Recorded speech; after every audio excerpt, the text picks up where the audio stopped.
మరాఠా రిజర్వేషన్ల బిల్లుకు మంగళవారం మోక్షం లభించింది. సామాజికంగా విద్యాపరంగా వెనుకబడిన వారికి 10% రిజర్వేషన్ను ఏక్నాథ్ షిండే ప్రభుత్వం సభలో ఏకగ్రీవంగా ఆమోదం తెలిపింది. అయితే ప్రస్తుతం ప్రతి ఒక్కరి మధ్యని తొలుస్తున్న ప్రశ్న ఈ రిజర్వేషన్లు కోర్టులో నిలబడతాయా అనేది. ప్రతిసారి ఎన్నికల ముందు ఇలాంటి రిజర్వేషన్ల బిల్లులు ఆమోదించడం మహారాష్ట్రలో ఆనవాయితీగా మారిపోయింది. తర్వాత కోర్టుల్లో వీగిపోవడం శరమామూలే అంటున్నారు రాజకీయ పరిశీలకులు. దీని గురించి మరింత సమాచారం తెలుసుకుందాం.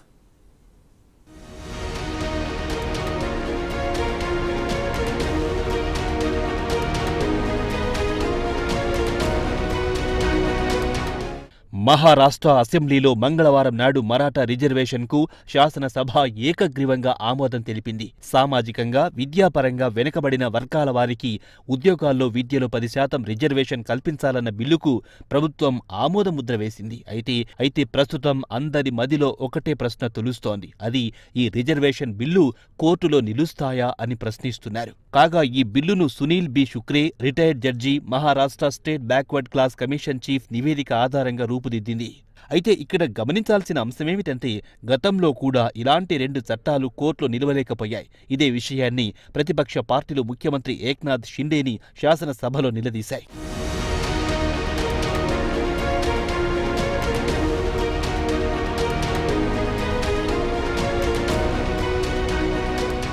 అయితే ఇక్కడ ఆశ్చర్యం కలిగించే అంశమేమిటంటే ప్రతిసారి ఎన్నికలకు ముందు రిజర్వేషన్లు అంటూ హెడావిడి చేయడం ఇక్కడ పరిపాటిగా మారిపోయింది. మొట్టమొదటిసారి మరాఠాల కోసం పృథ్వీరాజ్ చౌహాన్ నేతృత్వంలో కాంగ్రెస్ ప్రభుత్వం అధికారంలో ఉన్నప్పుడు ఇలాంటి రిజర్వేషన్ తీసుకొచ్చింది. ప్రత్యేక చట్టాన్ని 2014 ఎన్నికలకు ముందు తీసుకొచ్చింది.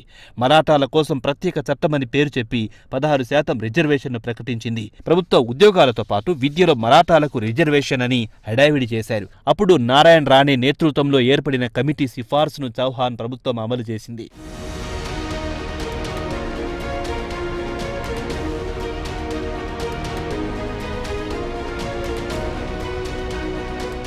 అప్పటి కాంగ్రెస్ ప్రభుత్వం పెద్ద ఎత్తున హెడావిడి చేసి ఆర్డినెన్స్ తెచ్చినా ఈ ఆర్డినెన్స్ బాంబే హైకోర్టులో సవాల్ చేయడం, నవంబర్ 2014లో కోర్టు మధ్యంతర ఉత్తర్వుల ద్వారా స్టే ఇచ్చింది. అదే సంవత్సరం సుప్రీంకోర్టు కూడా స్టేని ఎత్తివేయడానికి నిరాకరించింది. అటు తర్వాత 2015లో బీజేపీ, శివసేన ప్రభుత్వం దేవేంద్ర ఫడ్నవీస్ నేతృత్వంలో ఆ ఆర్డినెన్స్ను చట్టంగా మార్చింది.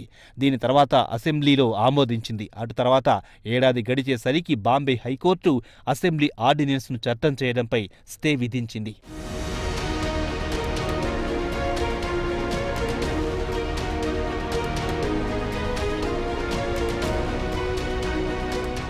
ఇక మరోసారి 2017లో దేవేంద్ర ఫడ్నవీస్ ప్రభుత్వం మహారాష్ట్ర బ్యాక్వర్డ్ క్లాస్ కమిషన్కు Bombay high court retired judge M G Gaikwad నేతృత్వంలో ఓ కమిటీని ఏర్పాటు చేసింది. గైక్వాడ్ ప్యానెల్ నెంబర్ 2018 నివేదిక ప్రభుత్వానికి అందజేశారు. కాగా గైక్వాడ్ ప్యానెల్ 43,629 కుటుంబాలను సర్వే చేసింది. రాష్ట్రంలోని 355 తాలూకాల నుంచి 2 గ్రామాలను ఎంపిక చేసింది. వారిలో 50% మంది మరాఠా జనాభా ఉండే విధంగా జాగ్రత్త పడింది.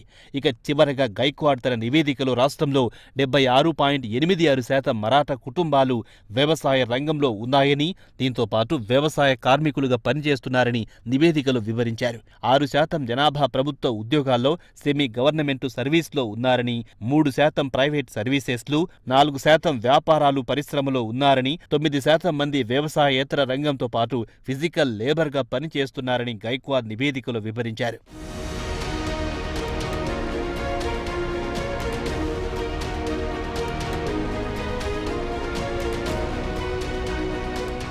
ఇక మహారాష్ట్రలో 13.42% మంది నిరక్షరాస్యులు కాగా 35.13% మంది ప్రాథమిక విద్యను అభ్యసించారు. 43.79% మంది హైస్కూల్ విద్యను పూర్తి చేశారు. 6.71% మంది స్కూల్ డ్రాప్అవుట్స్ ఉన్నారని, ఇక రాష్ట్రంలో గ్రాడ్యుయేషన్తో పాటు పోస్ట్ గ్రాడ్యుయేషన్ పూర్తి చేసిన వారి విషయానికొస్తే 0.77% మాత్రమే వీరంతా సాంకేతికంగా వృత్తి నిపుణులు అని తేల్చి చెప్పారు. కాగా దేవేంద్ర ఫడ్నవీస్ చేసిన చట్టాన్ని ముందుగా బాంబే హైకోర్టులో సవాల్ చేశారు. కాగా కోర్టు మాత్రం ప్రభుత్వం తెచ్చిన చట్టం సమర్థనీయం కాదని తేల్చి చెప్పి రిజర్వేషన్లను విద్యారంగంలో 12%, ప్రభుత్వ ఉద్యోగాలు 13% కుదించింది.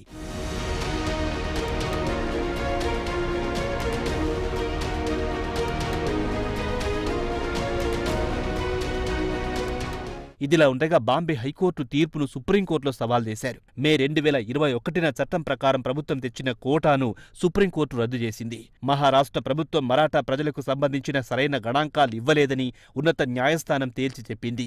రిజర్వేషన్ కోటా 50% సీలింగ్ మించిపోవడాన్ని వ్యతిరేకించింది. కాగా సుప్రీంకోర్టు గైక్వాడ్ కమిషన్ నివేదికను తప్పుపట్టింది. 30% మంది మరాఠాలు ప్రభుత్వ ఉద్యోగాల్లో ఉన్నారని గైక్వాడ్ ప్యానెల్తో పాటు బాంబే హైకోర్టు వీటిని పరిగణలోకి తీసుకోవడంలో విఫలమయ్యిందని ఆక్షేపించింది. మరాఠాలు అన్ని రంగాల్లో ముందున్నారని, జాతీయంగా చూస్తే వీరు అగ్రస్థానంలో ఉన్నారని సుప్రీంకోర్టు తేల్చి చెప్పింది.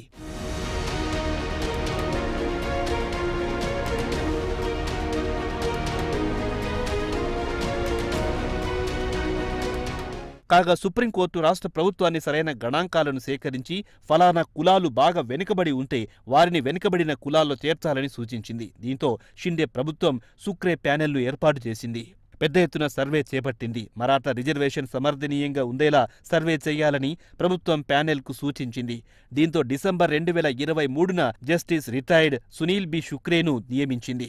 ఆయన బాంబే హైకోర్టు చైర్పర్సన్గా పనిచేశారు. గత 2 నెలల నుంచి కమిషన్ రాష్ట్రం మొత్తం మీద 1,58,20,264 కుటుంబాలను సర్వే చేసింది.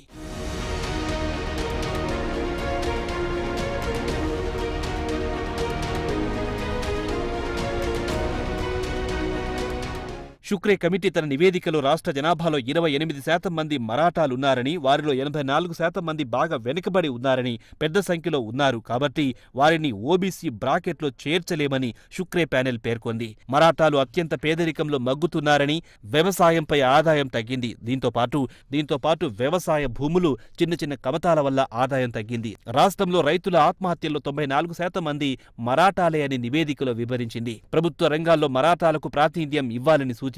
వెనుకబడిన కమ్యూనిటీ వల్ల జనజీవన స్రవంతికి దూరంగా ఉన్నారని శుక్రే ప్యానెల్ నివేదికలో పేర్కొంది. ప్రభుత్వ ఉద్యోగాలతో పాటు అన్ని రంగాల్లో మరాఠాలకు రిజర్వేషన్ కల్పించాలని ప్యానెల్ సూచించింది.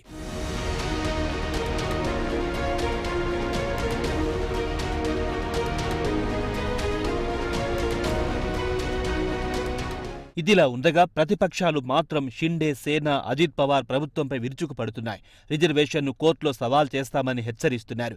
నివేదిక అంతా తప్పుల తడక అని విమర్శిస్తున్నారు. రాష్ట్ర జనాభాలో 28% మంది మరాఠాలున్నారంటున్నారు. అలాంటప్పుడు 10% రిజర్వేషన్ ఎలా ఇస్తారని నిలదీస్తున్నారు.